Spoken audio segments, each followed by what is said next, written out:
So we're going to focus on Brighton versus Manchester United, which is our first game. So we will take a look at the betting that we have on matchbook.com. And interestingly enough, Brighton are favourites for this game. On the match odds, you can currently back Brighton at around 2.48, United 2.84. The draw is 3.7. Both teams to score yes is 1.83. No is available at 2.22. The Asian handicap line is a draw no bet market effectively, with Brighton available at 1.83. And the total for this one is 2.5, shaded a good bit towards the over at 1.73. So, Mark, look, quick on this, maybe the match odds specifically. When you were pricing this up yourself, did you have Brighton as strong favourites as this? Because it's rarely we actually get a neutral venue to decide what team is actually better. Do you know what I mean? You have that home team factor. But I'd say some people would be surprised looking at these match odds. Yeah, I had them almost as a pick'em, basically, and that's probably doing Brighton a bit of a disservice because their underlying metrics have been stronger than Man United's, and they are absolutely humming at the minute in terms of chance creation and the shots. You can see the market loves them. They've gone off favourites away at Chelsea, away at Spurs, and each of the last two matches, which is kind of historic, really. They may have only won one of those matches, but they were thoroughly the better team on both occasions. And yeah, early prices actually had them as outsiders for this match too. So if this show was taking place 7 days ago, I would be promoting Brighton plus a quarter. But that's long gone. I've got no qualms of where the market is right now, but perhaps it's moved a little bit too far in Brighton's favour, as it has done in the last couple of weeks. But as I say, that their underlying metrics have been ridiculous, really. They couldn't really possibly start here as underdogs, considering these numbers. They've had 15 or more shots in 11 of the last 13 Premier League games, averaging 18.8 in those 13 games. They had 26 at Stamford Bridge. That was the 5th time in the last 10 Premier League matches they've had 20 or more shots at goal. So those 13 games, they're averaging 2.28 non-penalty expected goals, which is a better figure than Manchester City over the same sample. So it's madness, really, but that's Brighton. And, we've got to start treating Brighton seriously. But the market's fallen in love with them, and they're going off very short prices because of that. So my issue with Brighton and backing them as sort of short prices or even favourites here at a neutral venue against Man United is, for all what they do brilliantly in the final third, they are not solid. They're not impenetrable at all. They do have weaknesses. They continue to track below their XG numbers as well, which is an age-old Brighton issue. So whilst they're still creating, they're not converting at the same rate. And De Zerbi's style just gives you an opportunity. They're not watertight. They're not rock solid. Just 6 league clean sheets since August, and their only away clean sheet under De Zerbi came at Bournemouth a few midweeks back when they probably should have conceded in that match anyhow. So goals tend to be the sort of default option in Brighton matches, but I think this being an FA Cup semi-final at Wembley on neutral venue, I'm quite happy to sort of steer clear of that and instead actually sort of back United here, plus a quarter on the Asian handicap. I know their record against the top half hasn't been great this season away from Old Trafford. Well, actually, Brighton have only won 2 of 13 against the top half this season too. So, you can kind of counter-argument it there anyhow. And sure, United have Europa League action to deal with on Thursday. There's no Varane, there's no Martinez. But I was actually really impressed by their performance at Forest last weekend without Rashford as well.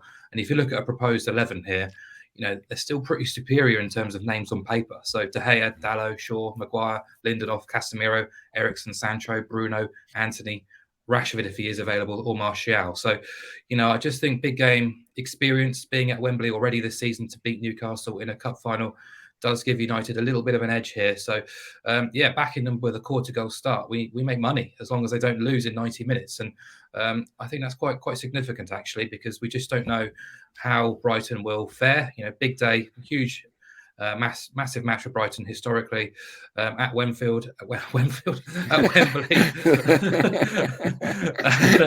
Sounds a decent stadium, like it's a non-league. In the making. That's my viewpoint. So it's purely led by the market moves and where the market has gone. And eventually, you're basically backing your probabilities here. And as I said, a week ago, I would have been very much pro Brighton with a quarter goal start, but that's not the case anymore. So I'll be with United with a quarter goal start. Yeah, Wenfield, definitely a FIFA stadium, perhaps, when you're starting that Pro Evo, surely. Pro Evo. We didn't have the license for Wembley. Yeah, no, right. Yeah, it's a good one, actually. Yeah. Miguel, hand over to you just specifically on Brighton and De Zerbi. Like, you hear a lot of people in the game, and we've talked about, I think, Stephen Kenny's quotes, who went out of his way to praise. He'd never seen a formation like the way they play. It's been fascinating how they've done. Was it a perfect storm for him with Graham Potter having a lot of the nucleus of a good team in there, or just a lot of credit have to go to De Zerbi? Well, I think one of the most remarkable things with Brighton, and well, De Zerbi's done brilliantly this season, but he fits a pattern where a lot of these. I mean, first of all, look at how many people Brighton have lost in the last 2 years. We're talking the manager, the staff, a key executive in Dan Ashworth, and at least 4 key players: Cucurella, White, going back 2 or 3 years. And despite that, they haven't just replaced all those figures. The club have actually evolved with De Zerbi's tactical approach, taking the club on further than Potter's had.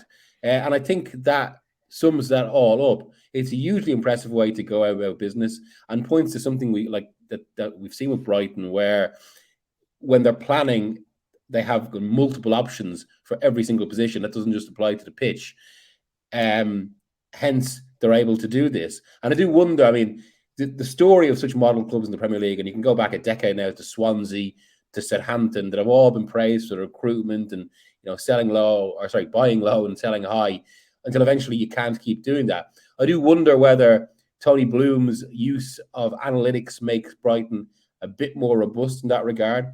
But for the moment, for 3-4 years now, they've just kept getting better. They haven't just been replacing these all these figures, but improving. And I think we're at that. I mean, on one side of this is Brighton's form, which they look fresh.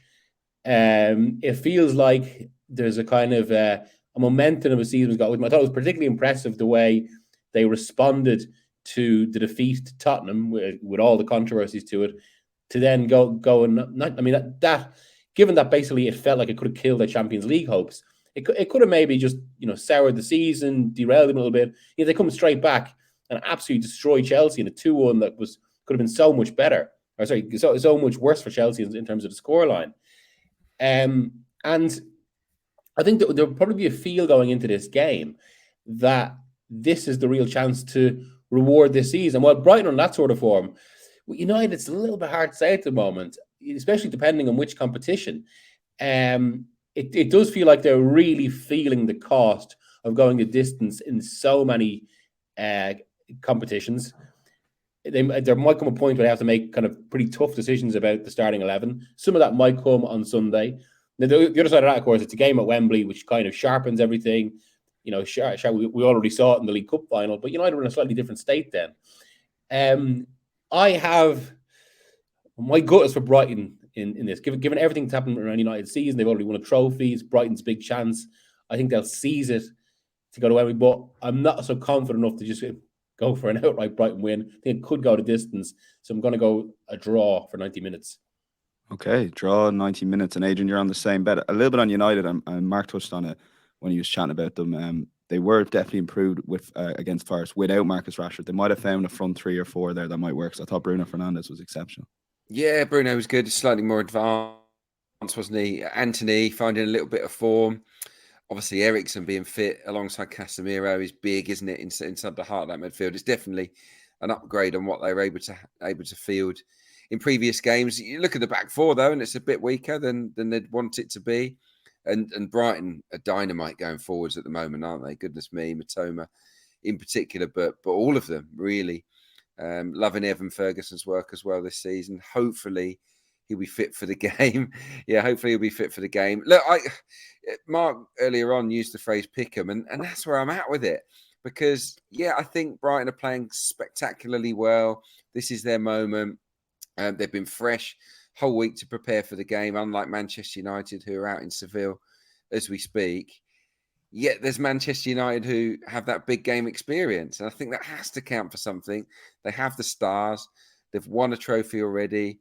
They're more used to playing at Wembley than Brighton's players. And all of that comes into play. And then you look at United away from Old Trafford and it's shocking. 6 defeats from 6 matches away to top 9 sides in the Premier League this season. It's awful. But this isn't away, it's neutral ground. So what does that mean? So anyway, to cut a long story short, I was looking at both teams to score because that was my initial thought. It's too short. It's really skinny.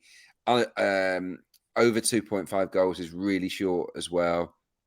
So I was just thinking, if the market thinks both teams will score, that's 1-1 straight away.